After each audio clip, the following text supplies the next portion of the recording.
It has been a brutal year for the IPO market, with 2022 marking the slowest year on record since 2008. That's according to research from the University of Florida. And proceeds have fallen off a cliff, too, to the lowest level that we've seen in more than 30 years. Here to break it down, what exactly happened, what it signals for the new year, we want to bring in Jay Ritter, University of Florida finance professor and IPO expert. Jay, it's great to have you back here on Yahoo Finance. So the year-over-year decline has been pretty striking here for everyone that's been following the IPO market closely. I guess, what do you make of the huge drop that we have seen in activity this year? Day has turned to night. Last year was the biggest boom in the IPO market since 2000, and things have fallen off a cliff this year.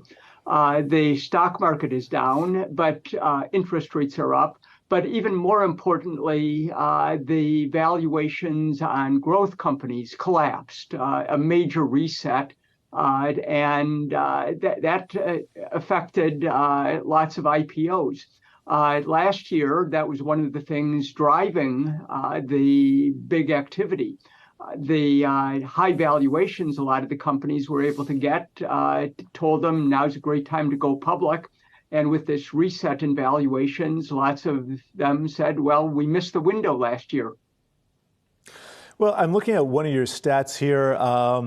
We had the lowest number of IPOs in 2022 in any year since 1979. That was another year of high inflation. That was during the Blikre Fed. We could say a lot about that. But just wondering, how much of this is because of the business cycle? And I guess the contrary, the flip side of that, do you expect once the Fed gets a handle on monetary policy, gets a handle on inflation, can we go back to the norm? What does that new norm look like? Well, 2008 actually had fewer IPOs than this year, but actually more money was raised that year. The IPO market is not super sensitive to business cycles. For instance, in the last decade, about 30% of all of the IPOs have been biotech companies, and they're not going to have revenue for 5 or 10 years, if ever, from product sales, so that they're not very sensitive to business cycles. But the IPO market is quite sensitive to the ups and downs of the stock market, and that definitely was a major damper on the IPO market this year. And Jay, what about the focus just from an investor perspective, or really from the big banks, just in terms of growth and profitability? That's what people are more focused on now, rather than the growth at all costs, which had been the strategy that had been working, I guess, at least from an investor's eyes over the past several years. Yeah, last year in particular, 2021, the low interest rates led to a situation where investors were looking at growing companies that were losing money and not focusing on the short term. They were thinking about future potential profitability. But basically, investors got over-optimistic. There was just too much money chasing a lot of these companies, whether it was in public markets or especially in private markets. Venture capitalists just had so much money to throw at these companies, and that led to the escalation of valuations to unsustainable levels.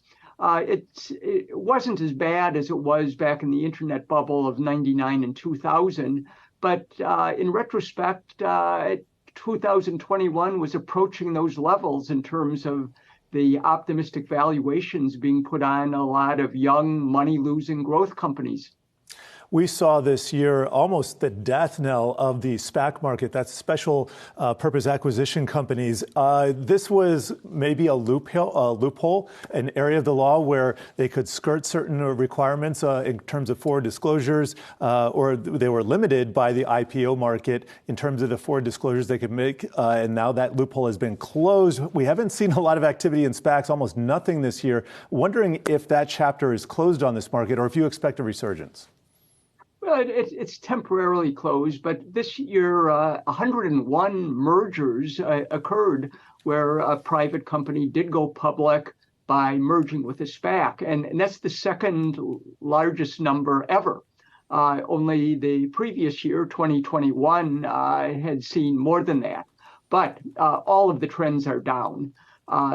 Way fewer SPAC IPOs went public this year.